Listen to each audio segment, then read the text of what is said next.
Today we will start new chapter, depreciation. Videos धीरे धीरे सबने बंद कर ली बेटा, मैम बार बार यही थोड़ी कहती रहेगी. राइट डाउन चैप्टर नंबर 16,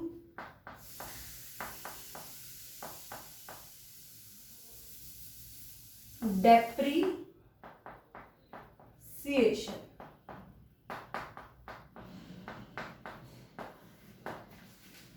बेटा सबको पता है हर एक बिजनेस में कुछ ना कुछ फिक्स असेट्स होते हैं, है ना. फिक्स असेट्स में क्या क्या आ गया? प्लांट मशीनरी आ गया, लैंड एंड बिल्डिंग आ गया, फर्नीचर हो गया, ऑफिस इक्विपमेंट हो गया. ये सब क्या कहलाते हैं? Fix assets. फिक्स असेट्स की डेफिनेशन है जो कॉन्टिन्यूड बिजनेस में यूज हो रहा है, जो 1 साल से ज्यादा के लिए यूज होगा और जिसका पर्पस रीसेल करना नहीं है. हमने इसको खरीदा है रीसेल पर्पस से नहीं. ऑलराइट, वो क्या कहलाते हैं? Fix assets. बेटा फिक्स असेट्स की वैल्यू डिक्रीज होती है ना. जैसे जैसे यूज करते जाओगे फिक्स असेट्स की वैल्यू में क्या हो रहा है? फॉल हो रहा है. ऑलराइट, ये फॉल क्या कहलाता है? फिक्स असेट्स का डेप्रीसिएशन. इसे क्या बोलते हैं? डेप्रीसिएशन. ऑलराइट, जैसे आपके पास एक गाड़ी है. अब गाड़ी आप लाइफ टाइम तो नहीं यूज कर पाओगे, धीरे धीरे उसकी वैल्यू खत्म होती जाएगी ना. तो जो गाड़ी की वैल्यू कम हो रही है दैट इज कॉल्ड डेप्रीसिएशन. क्या बोलते हैं इसे? Depreciation. Write down in your notebook. Depreciation is gradual and permanent decrease. Gradual and permanent decrease in the value of gradual and permanent decrease in the value of an asset from any cause. From any cause.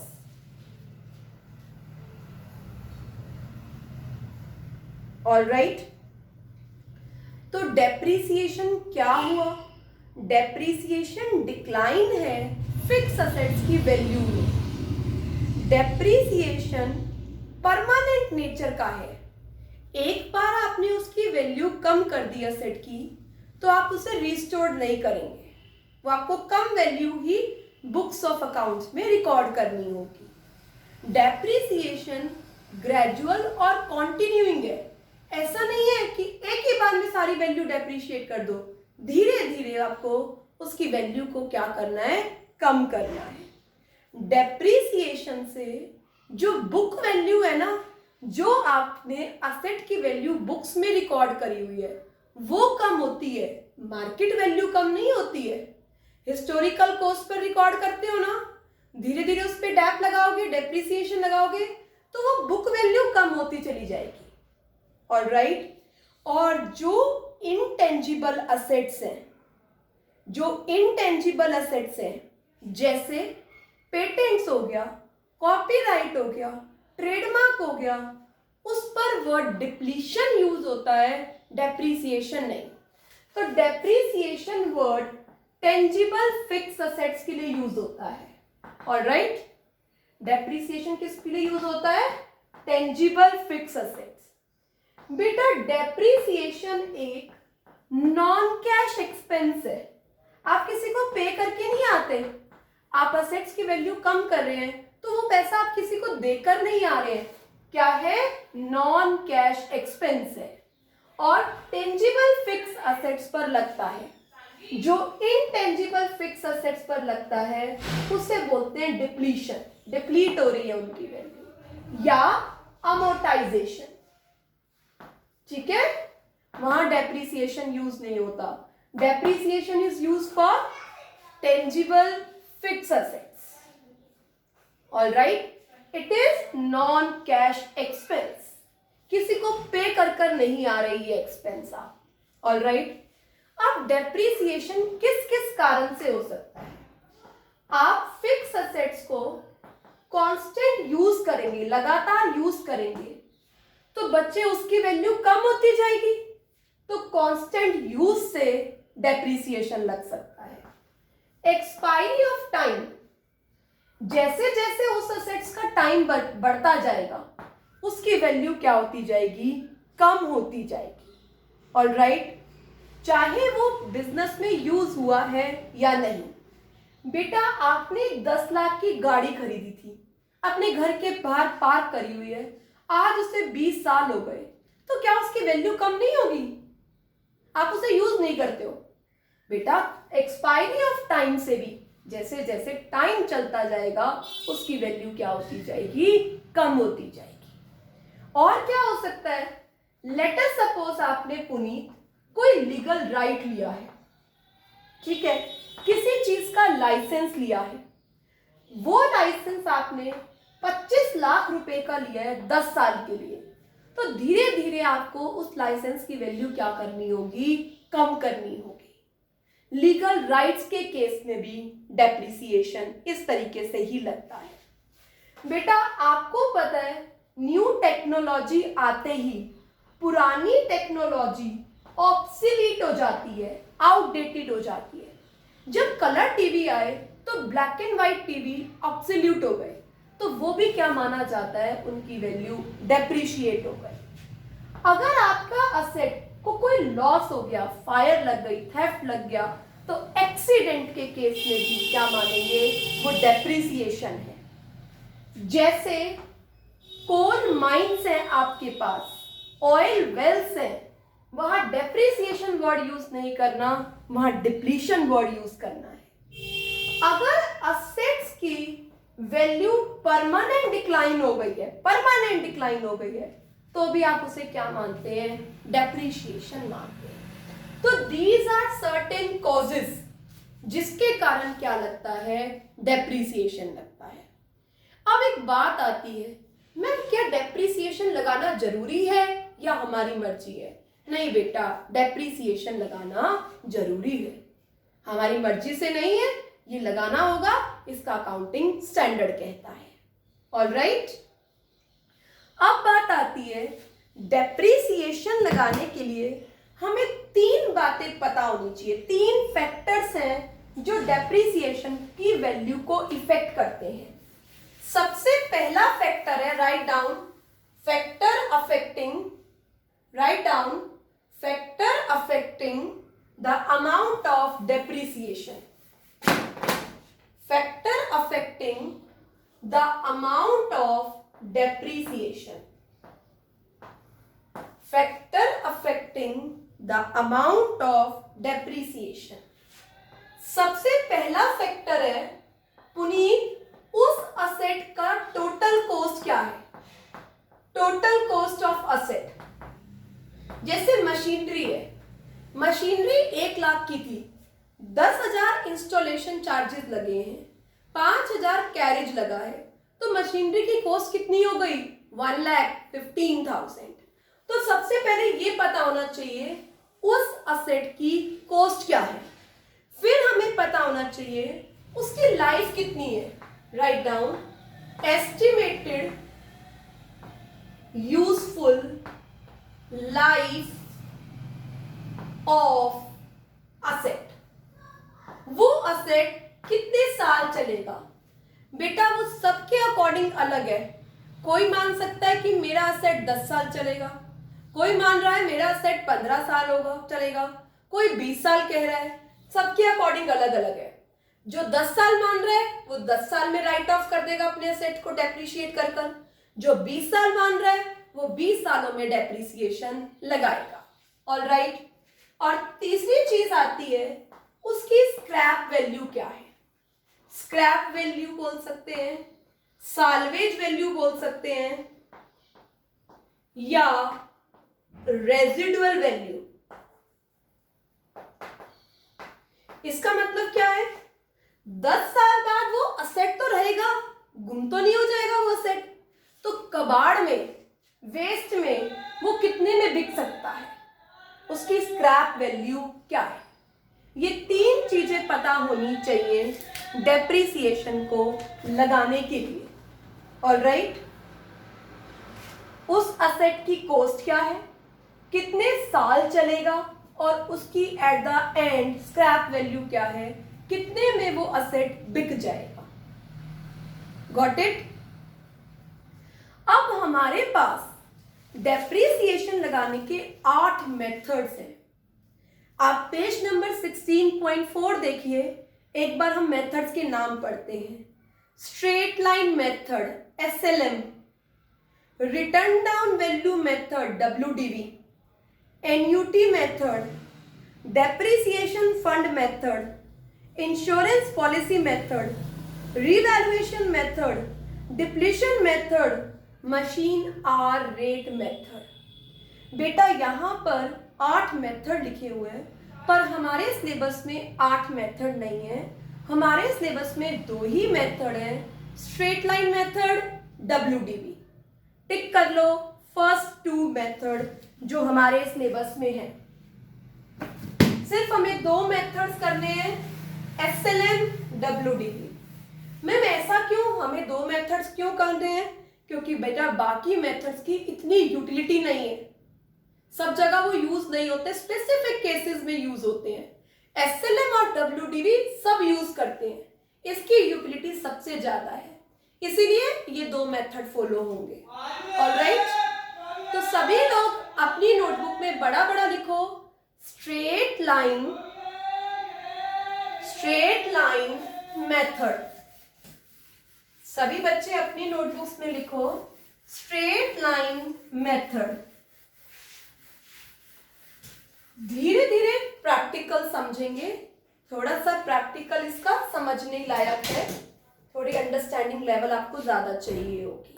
ठीक है, write down first method, straight line method. बेटा straight line method का दूसरा नाम लिखो, इसका दूसरा नाम है इक्वल इंस्टॉलमेंट मेथड। क्या बोलते हैं इसको? Equal instalment method. Equal instalment method. इसका तीसरा नाम लिखो original cost method.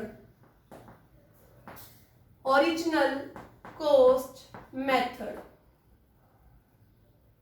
Equal instalment भी बोल सकते हैं या फिक्स्ड इंस्टॉलमेंट भी बोल सकते हैं।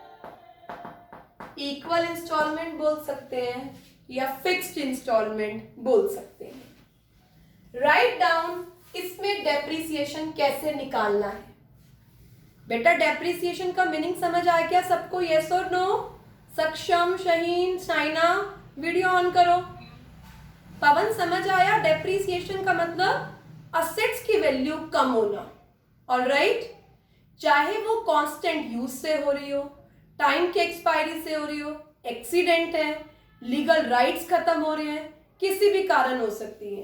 वीडियोस ऑन करो। मोहित, नमिता, शहीन, शाइना, स्वेच्छा, वीडियोस ऑन करो जल्दी से बेटा, बहुत बार ना कहना पड़े चीजों के लिए। यस, फॉर्मूला लिखो सभी बच्चे अपनी नोटबुक में। डेप्रिसिएशन कैसे लगता है? पुनीत समझ आ रहा है? Yes, depreciation is equal to original cost minus scrap value. Original cost minus scrap value upon estimated life, जो आपने एस्टिमेट किया हुआ है, estimated life of the asset. Estimated life of the asset. बेटा एक एग्जाम्पल सुनो, सब लोग देखो ब्लैक बोर्ड पे। मोहित, लेट अस सपोज 1 लाख रुपए का असेट है। ठीक है बच्चे, उस असेट की स्क्रैप वैल्यू 10,000 है, तो 1 लाख में से 10,000 तो स्क्रैप मिल जाएगा। तो कितना अमाउंट पे डेप्रिसिएशन लगाना है? 90,000। और मैं ये मान रही हूं रोहित कि वो 10 साल असेट चलने वाला है, ये मैंने एज्यूम किया है। तो बच्चे मुझे 90,000 की कॉस्ट 10 इयर्स में क्या करनी है? राइट ऑफ करनी है। तो मैं हर साल कितना कितना राइट ऑफ करूंगी, डेप्रिसिएशन लगाऊंगी? 9,000। 9,000 में 10 सालों तक उसकी वैल्यू घटाती जाऊंगी। एक टाइम में वो सेट क्या हो जाएगा? पूरा 10 साल बाद खत्म हो जाएगा, उसकी बुक वैल्यू 0 हो जाएगी। आई बात समझ में? आगे लिखो, अगर मुझे रेट ऑफ डेप्रिसिएशन निकालना है कि किस रेट से डेप्रिसिएशन लगा। यस बेटा, 10 सालों में हर एक साल में 9,000।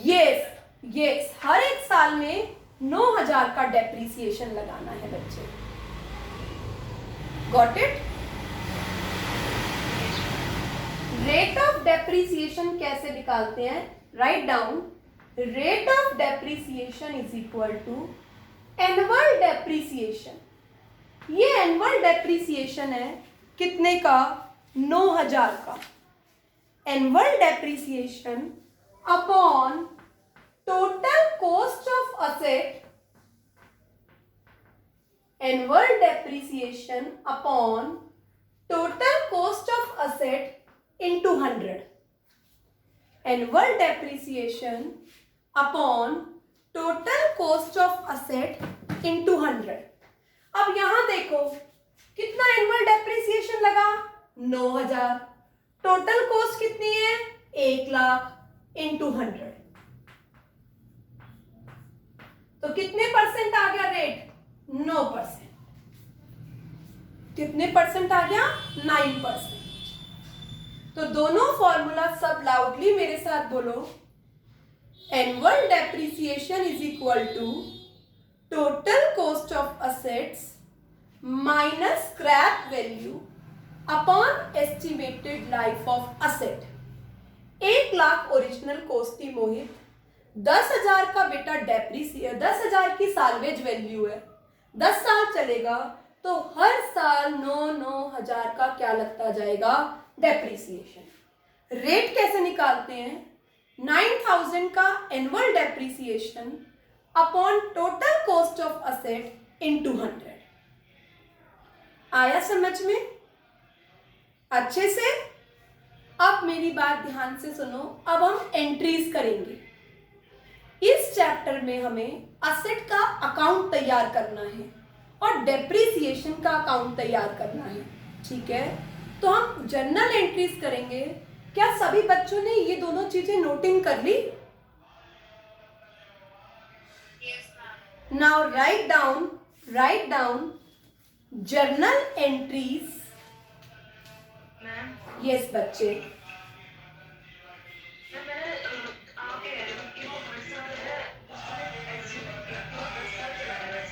यस बेटा,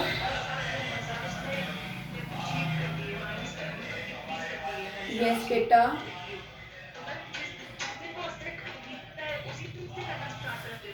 जिस दिन असेट खरीदता है उसी साल का डेप्रिसिएशन शुरू हो जाता है बच्चे।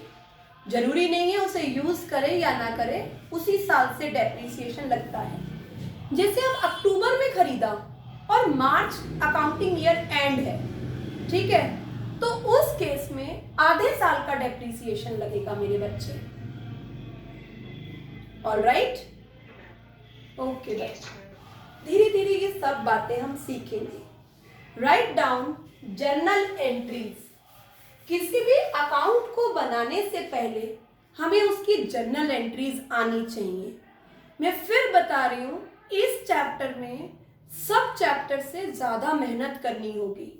मैं इस चैप्टर को बिल्कुल भी तेजी से नहीं चलाऊंगी, आराम आराम से हम चैप्टर को चलाएंगे, चाहे 10 दिन क्यों ना लग जाए, ठीक है बेटा?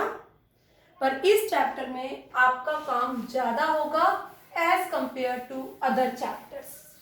डरा नहीं रही हूं, बात बता रही हूं बच्चे। Write down journal entries.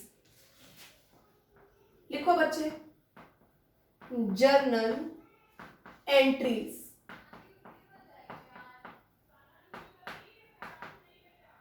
सबसे पहले आपने असेट परचेज किया, असेट की परचेज करने की एंट्री करो।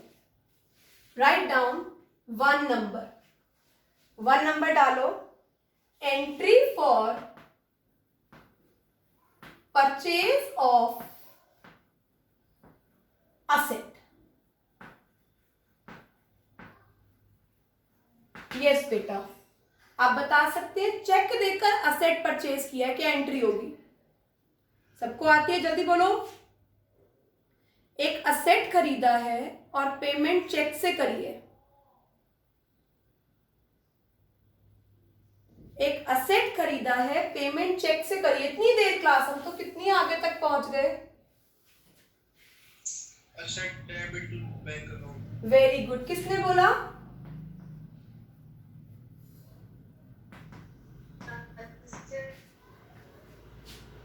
किसने रिप्लाई किया था बच्चे? रितिका ने? जिसने भी रिप्लाई किया वेरी गुड। निशिका, इतनी देर लगती है असेट परचेज करने की एंट्री को बोलने में? Asset account debit to bank. Puneet, अगर असेट क्रेडिट बेसिस पर खरीदा है तो पैसा देना है, हम वेंडर लिख देते हैं उसे, जिससे खरीदा है ना।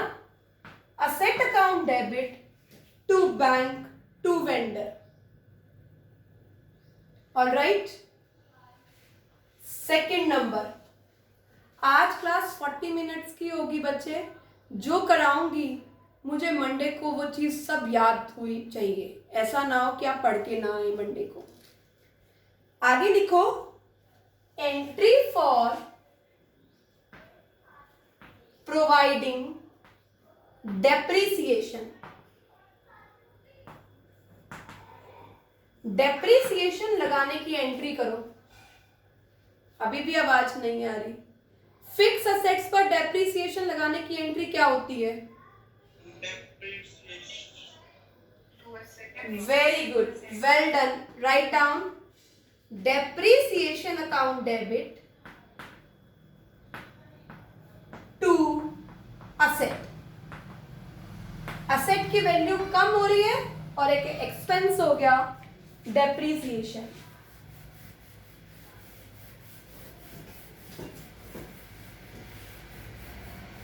ऑलराइट। तीसरा, entry for sale of asset. बेटा असेट को बेच दिया, क्या एंट्री होगी? लाउडली आवाज आनी चाहिए। असेट को बेच दिया, क्या एंट्री होगी? यस बेटा।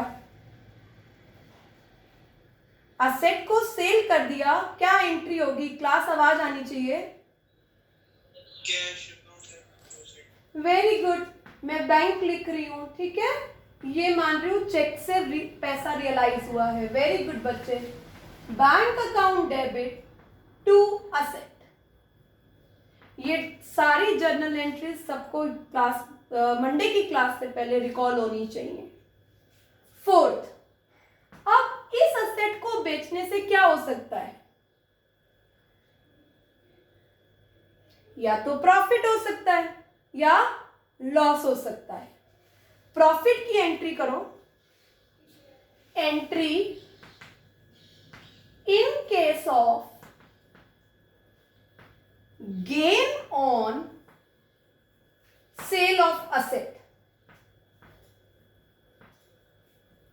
Gain on sale of asset. Gain income है, credit.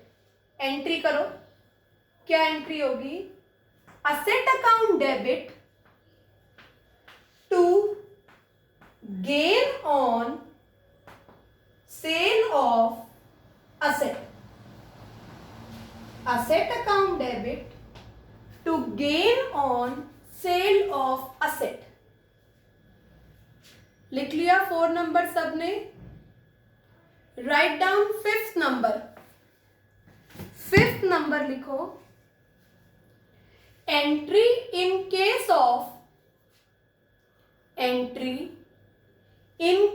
of loss on sale of entries in case of loss on sale of entries in case of loss of sale of fixed assets. बोलो बेटा entry क्या होगी? बोलो बच्चे क्या entry होगी? Loss में एंट्री रिवर्स हो जाएगी. Right down loss on sale of fix assets. Loss on sale of fix assets to asset. Loss on sale of fix assets to assets. सभी बच्चे एक बार मेरे साथ एंट्री बोलेंगे. असेट को परचेज करने की क्या एंट्री होगी? असेट को परचेज डेप्रिसिएशन लगाने की क्या एंट्री होगी? Depreciation account debit to assets. उस असेट्स को बेचने की क्या एंट्री होगी? Bank account debit to assets. अगर प्रॉफिट हुआ तो क्या एंट्री होगी? Assets account debit to gain. Alright. Sale of assets. Asset की वैल्यू बढ़ गई और प्रॉफिट है, इनकम है, इनकम क्रेडिट होती है. Loss on sale of assets. Loss account debit to assets. To asset. 5 entry से ही हम लेजर अकाउंट तैयार करेंगे. अब यहां से 2 लेजर बनाने हैं. एक तो असेट का और एक मेरे बच्चे डेप्रिसिएशन का. लेजर पोस्टिंग सभी को आती है अगर सभी को जर्नल एंट्रीज आती हो. बेटा वैसे तो हमारा फाइनेंशियल ईयर 1 अप्रैल से 31 मार्च है, ठीक है. बट सोल प्रोप्राइटर के केस में कई लोग कैलेंडर ईयर भी फॉलो कर लेते हैं 1 जनवरी से 31 दिसंबर. पर इनकम टैक्स अलाउ नहीं करता. इनकम टैक्स के अकॉर्डिंग फाइनेंशियल ईयर 1 अप्रैल से 31 मार्च होता है. बेटा 2 मेथड्स हमें इस चैप्टर में पढ़ने हैं. One is SLM, second is WDV. Company act के अकॉर्डिंग SLM मेथड लगता है और इनकम टैक्स के अकॉर्डिंग WDV मेथड लगता है. तो आज की क्लास में आपको यहाँ तक चीज़ों को रिकॉल करना है. अपनी बुक्स में से डेप्रिसिएशन को रीड करना है, ठीक है. रीड करके एंट्रीज की प्रैक्टिस करनी है. कल की क्लास में मेरे बच्चे मैं आपको लेजर अकाउंट बनाना सिखाऊंगी. लेजर 2 बनेंगे. One is assets and second one is depreciation. Okay student, have a nice day. Bye bye.